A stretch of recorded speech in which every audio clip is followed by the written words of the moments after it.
Okay. Itamexkanatoni. Good morning. It is probably around noon, something around noon, on Sunday, the 18th of February 2024, in the lunar cycle Bitaki some the eagle moon. And I've just pulled in here at Botterill Bottom Park on the southeast side of the river in Lethbridge, and just adjacent to Indian Battle Park, but on the other side of the Whoop-Up Bridge. This is where Michael's World Peace Monument is, and this is also where next month, I think on March 10th, I am going to be leading a walk and talk, an eco tour, another eco tour for the Nature Center. I've done two of them now, one for January, one for February, and the theme for the March 10th walk is nests and lodges. And so I thought I would come out here and as a new place to visit and start surveying for nests and lodges, getting prepared for that talk. I have spent time in this park before. I used to come out here to go sometimes Saskatoon picking, definitely like asparagus hunting, but I haven't really, been out here to survey what's all going on around here, and for a while, hey. Like, this is also the park where the city's water intake is. This is the end of that water intake canal, in fact, coming through here, and the intake is up further, and we will see the area where it comes off of the river. I'm gonna walk across this ice and just go up onto this island right away. Start exploring. It's pretty slick. But yeah, today we're gonna take a walk around here. It's bright. There's not too much wind, just a little fraction of wind. It's a nice day. We'll see what's out this way and start getting prepped for that talk to come. I can hear golden eyes flying by on the river out that way. They're whistling wings. So yeah, we're gonna explore a little bit. Take the camera with me. Also got a couple updates to talk about, but mostly we're just out here for the nature today. Restaurant cathedrals across the river over there.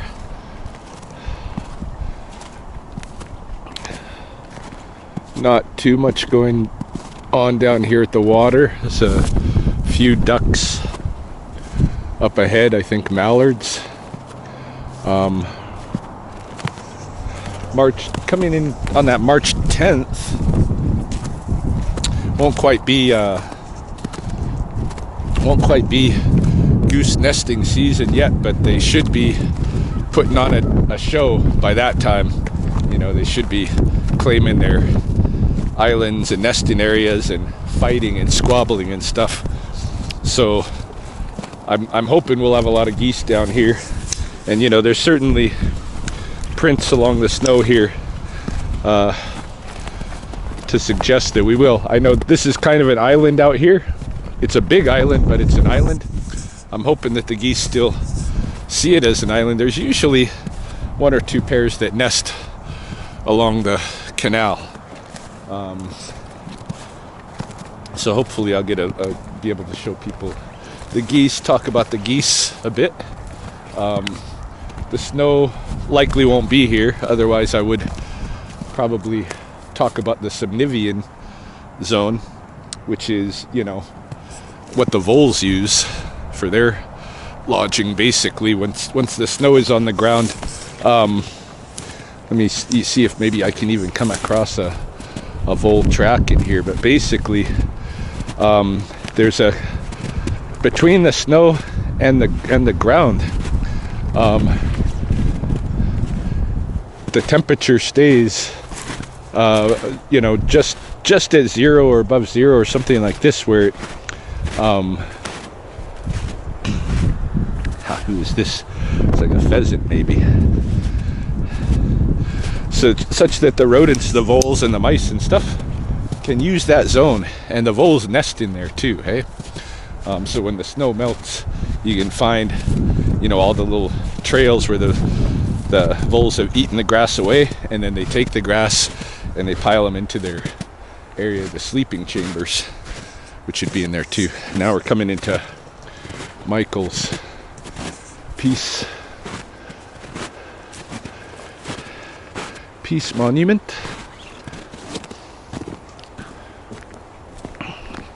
Haven't been here for a bit. I wonder how anything's develop or change.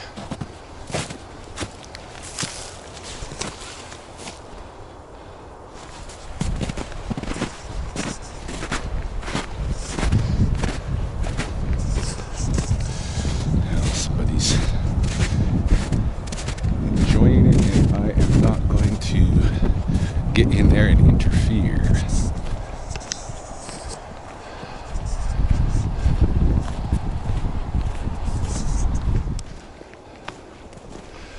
This is the city's water intake right here.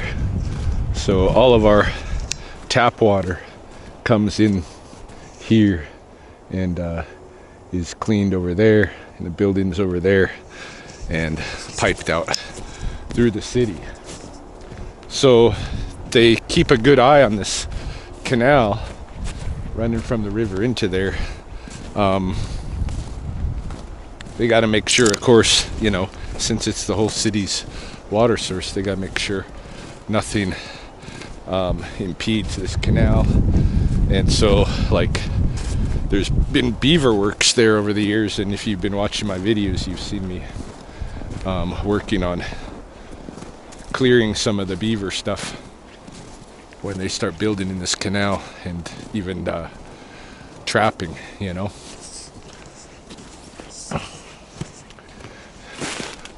These Diplodia gall of poplar. I can't recall what triggers the tree to create these galls, but I don't think it's an animal. Hey, a lot of galls are created by something laying an egg on the organism, and then the organism responds, creates the gall around the egg, which serves as an incubator then for the maggot of whatever insect has laid that egg.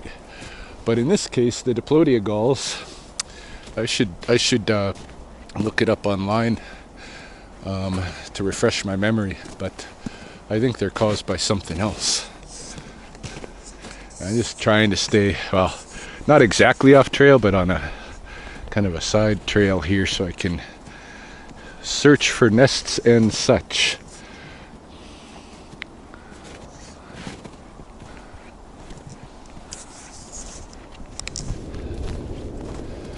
Just about to leave this island now, and I'm disappointed. Didn't really find much in there to talk about.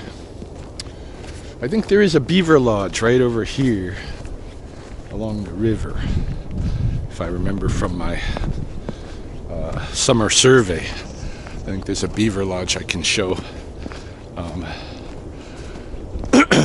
just on the south end of the island. But otherwise, and it is kind of strange to me that I've been looking for nests in the different parks, and in a lot of the parks there's kind of an absence. There's not as many nests as there used to be when I would go winter nest hunting, you know. Used to be a easy thing to do in the winter, go around, check out all the different species nests. Yeah, here's the intake canal from the river, and water goes under this culvert and along this canal.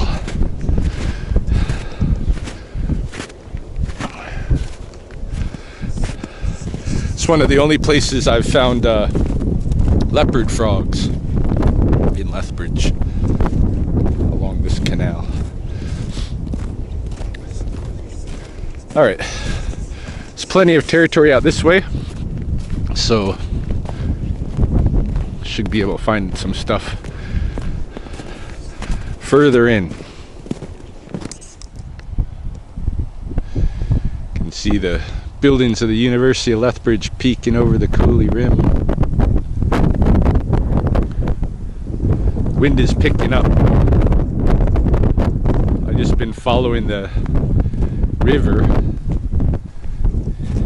and because it's gotten a little chilly with the wind, I've put my hood up to protect my ears.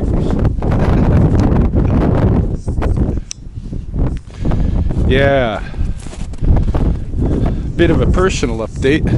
You may have noticed on the channel there's a members only video that went up the other day that's entitled Single Again, and it's true, maybe. There was tensions in the household the other week. There was cause, I think, well, there's a lot of that went into it, and I'm not going to go into detail here because I already did that in the members only video, and it's not the kind of thing that really needs to be put out into the broad public anyway, but it is something that's happened, and maybe changing the players on my videos and such, because the tensions that occurred, a lot of it was, I think, miscommunications or poor communications, and but it got the members of my household riled up, and Chris decided that for her health and everything, she was going to pack up, go to her mom's, and that's what she did. So that was on Monday that she left, so it's almost been a week. Chris has been moved out, and her and I are talking. We love each other, we care about each other, but it may be that our visions for the, even the short term, next 5-10 years, and our lifestyles and these kind of things, it may be that they just don't line up right. I'm dealing with such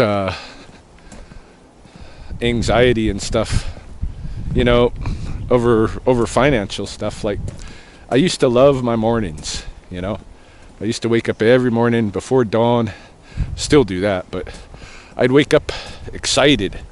I'd get a cup of coffee, I'd feed my birds, do a smudge, have coffee and corvids, my magpies, and then maybe go for a run, and just build up all kinds of positive energy to start the day off with. And now, even though I try to still go through a lot of those morning rituals, the reality is the very first thing every day when I wake up now, almost every day, almost every morning, the very first thing when I wake up, my mind, I can't even control it, it goes to that anxiety. What am I going to do to help myself in this situation? The second mortgage that Mahoney and I just took, I bought myself basically a year where they're not going to take my house away, but after that there's going to be after that year, I either got to pay off that principal with a new primary mortgage, which I probably won't be able to get because my credit is not going to be great by then. I owe back taxes a lot. I have a lot of credit debt, and I'm slipping. It's becoming like a Tetris game, where things are just falling down faster and faster and overwhelmingly. And it, if you play Tetris, you gotta play fast at those points, and you might pull out of it, but it might be the thing that that kills you. So me, I'm all in that, and I'm my vision is to have, for at least the next 10 years or so, roommates in my house, people that are living with me, and I want to be living cooperatively with them. I want people in there that I enjoy to be around, that I like to visit, that we can live very much like family, because even though I'm renting rooms to them, we share a lot of common space. We share a lot of common area, the living rooms, the gym, the kitchen, the laundry, the backyard, and I feel like because we're sharing all that common space and stuff, it would just be smart to live very cooperatively, help each other out.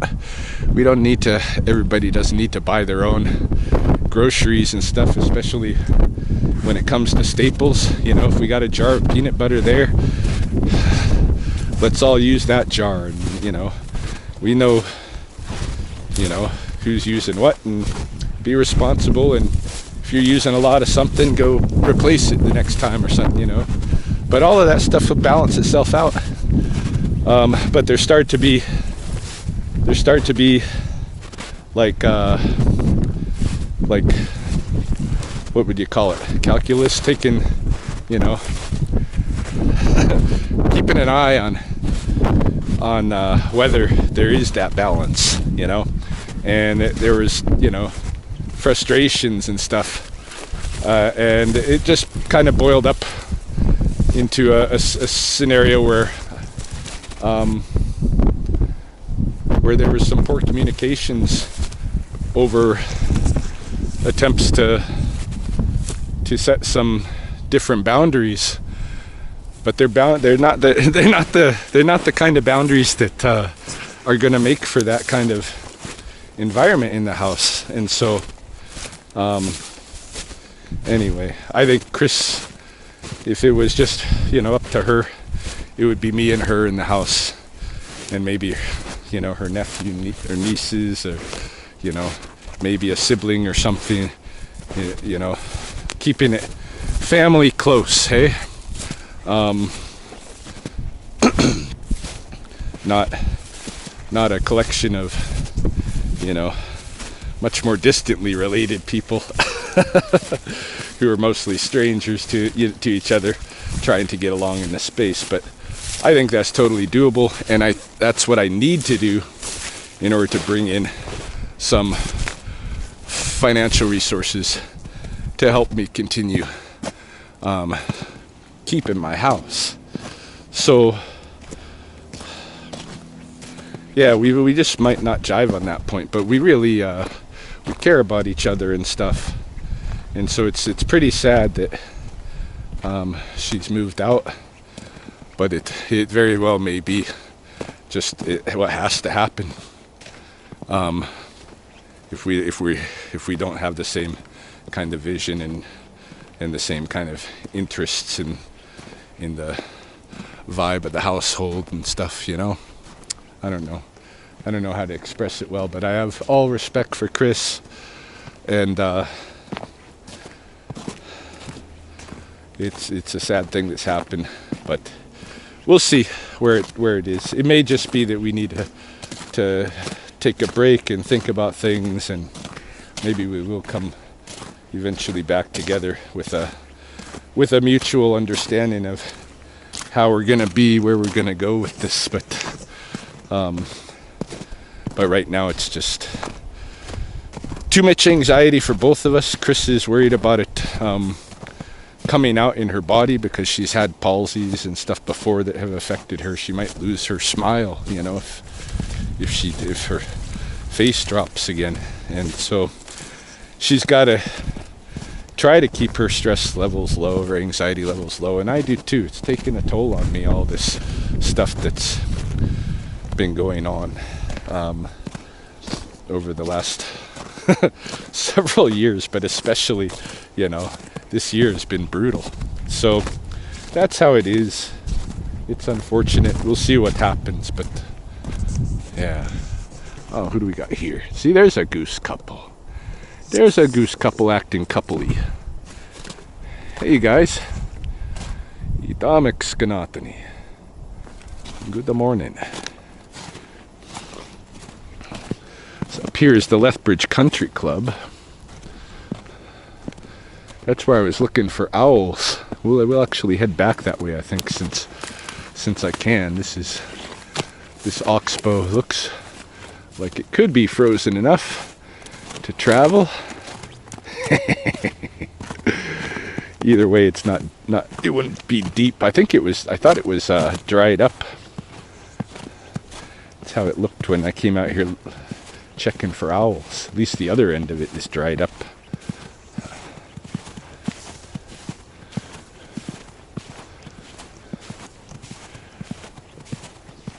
It's the remains of a beaver lodge that was going when we had water and the oxbow was functioning.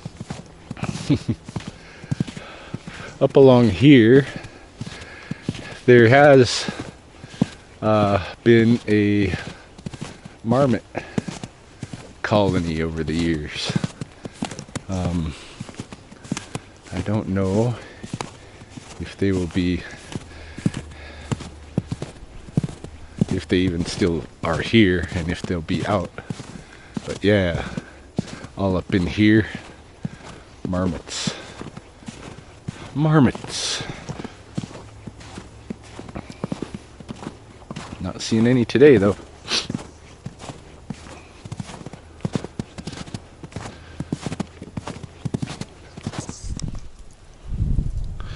Here's another kind of gull. This is the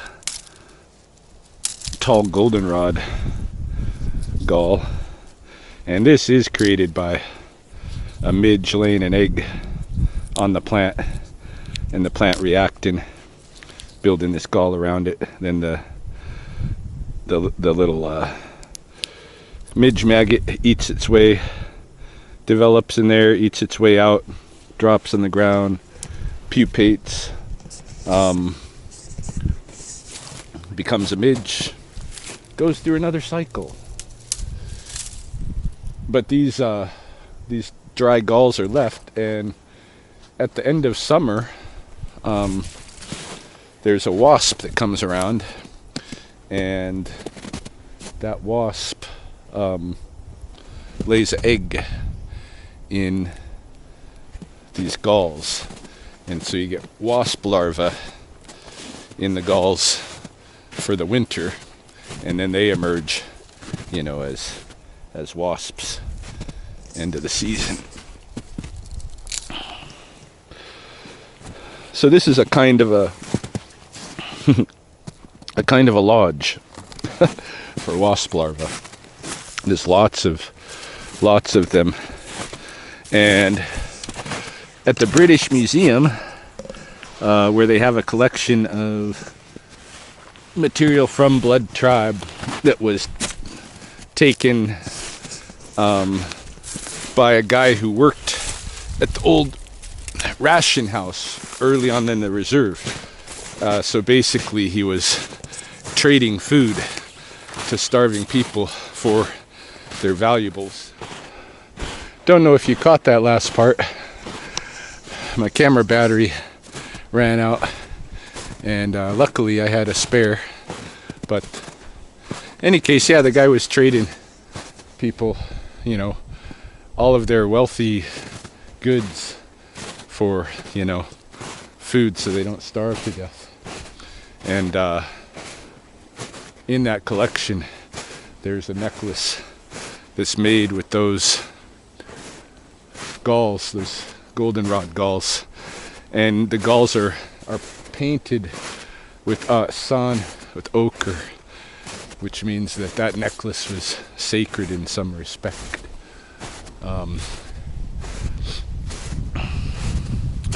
Anyway, I have been making necklaces that are not sacred out of them, with mixing them with like turquoise beads and stuff like that. I have a hodgepodge kind of idea in mind once the little blooms of spring start coming out, you know, that involves those galls. Yeah, I couldn't help it. I jumped up here onto the country club grounds just after I made that last clip so I could get a higher view over the forest canopy. Again, just always looking for a silhouette of owls. It doesn't seem like I'm going to be able to find a nesting pair of owls this year. I already had my owl walk, so I'm no longer looking for that purpose, but just because. Can you hear the chickadees? Neat bomakiks. Let's see if I can get any of them to come down. Do I have seeds? A few seeds. Neat bomakiks.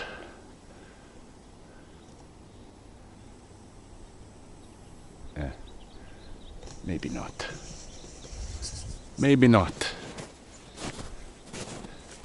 We'll see if they happen to fly down closer to check me out. Oh, there goes some whitetails. Awatoiks.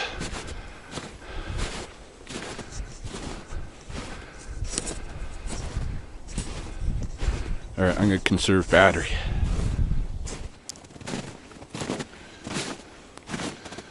Following deer and rabbit trails through the forest now.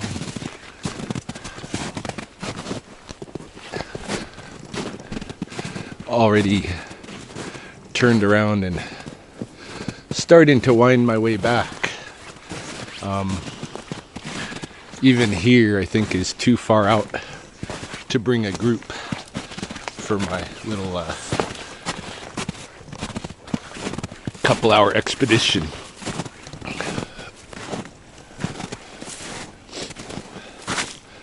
Wow.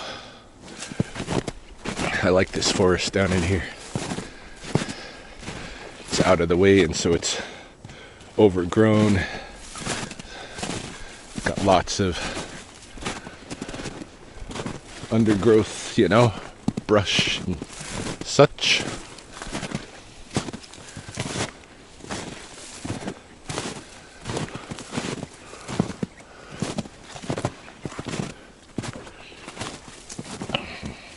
Might not be too far out to bring them. And for sure, if I poke around for 2-3 days out here, I'll find good stuff to show them.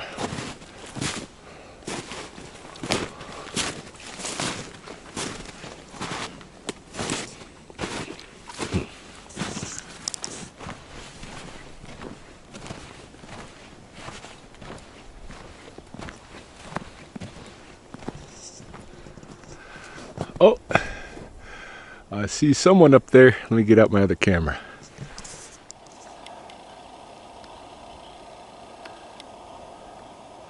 Okay, skach.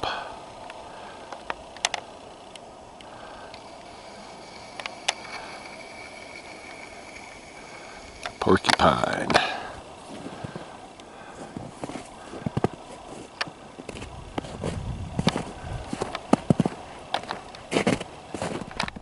At last, a bird nest.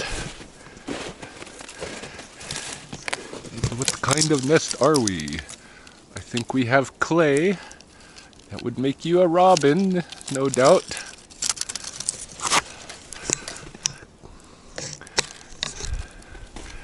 A little bit older robin's nest. Yeah, I'm betting that's 2 years old. Well, at least there's evidence that some bird has lived out here.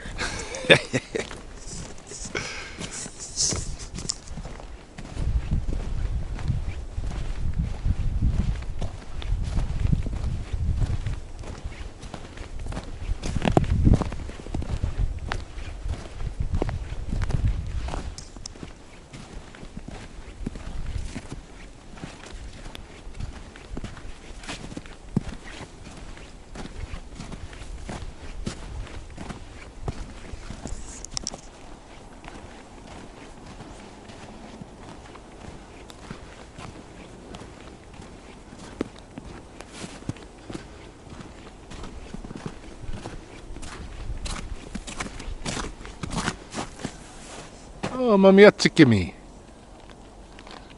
Iksokapikitsinoch.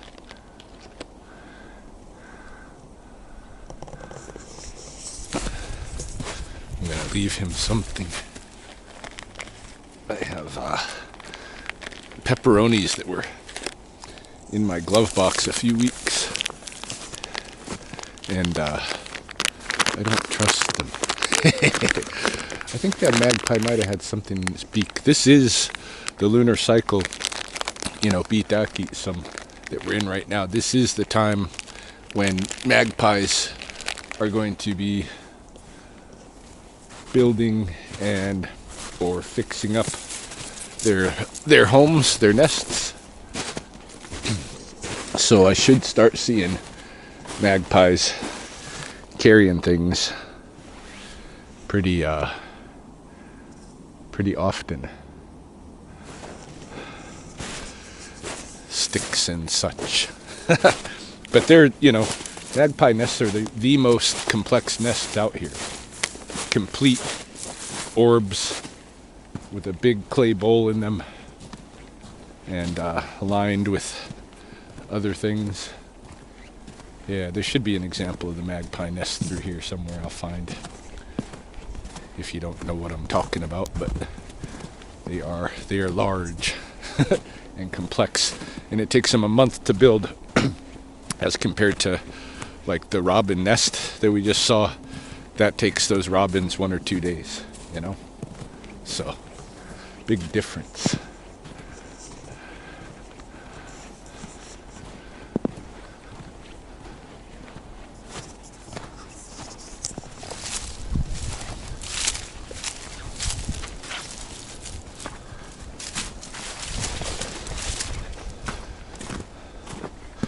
This is that area that I was mentioning before where I used to come hunting for asparagus. Not seeing any examples of it though. It may have been finally all harvested out, over harvested.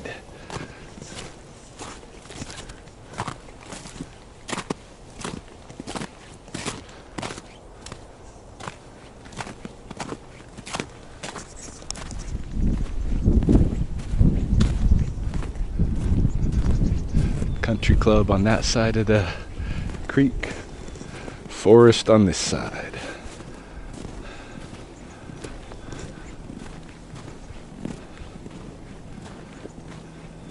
We're getting to the end of today's journey.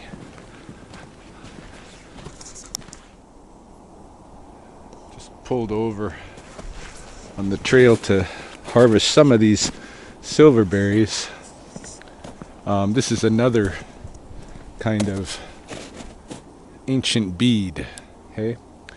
Within these silverberries, there's a seed. I'll show you. It's like a little football-shaped seed with some stripes on it.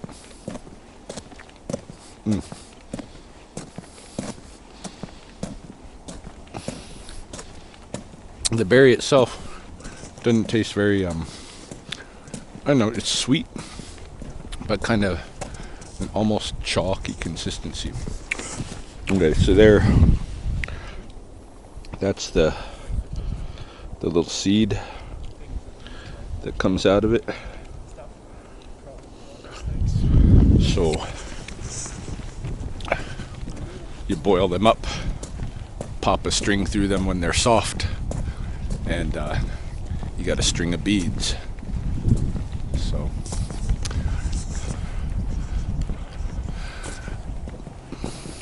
yeah, we are almost back to the right there ahead of us is the city water intake, and just on the other side of that is the police pistol shooting range and where I'm parked.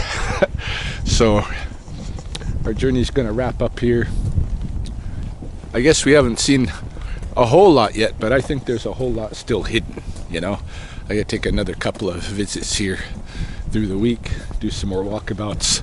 There's got to be more than one robin's nest, one pair of Canada geese, a defunct beaver lodge, a couple of gulls.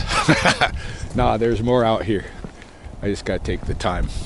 But I'm feeling kind of burnt out because I spent all morning on the walk and talk too this morning, so I'm ready to go home, have some lunch, and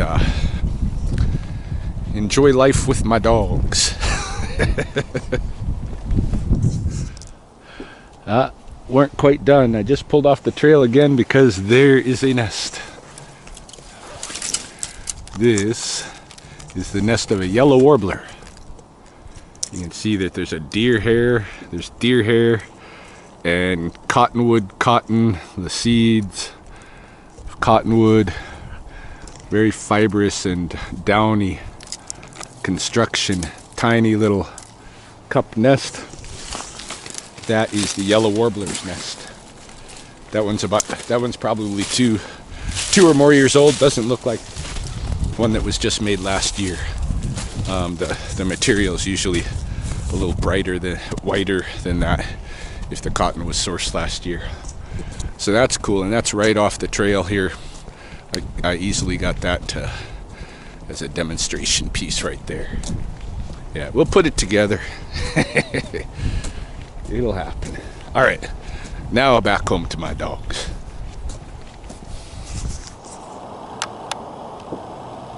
Well, I lied again, because I did promise before that if I spotted a magpie nest, I'd point it out. And we don't get a close-up look at this one.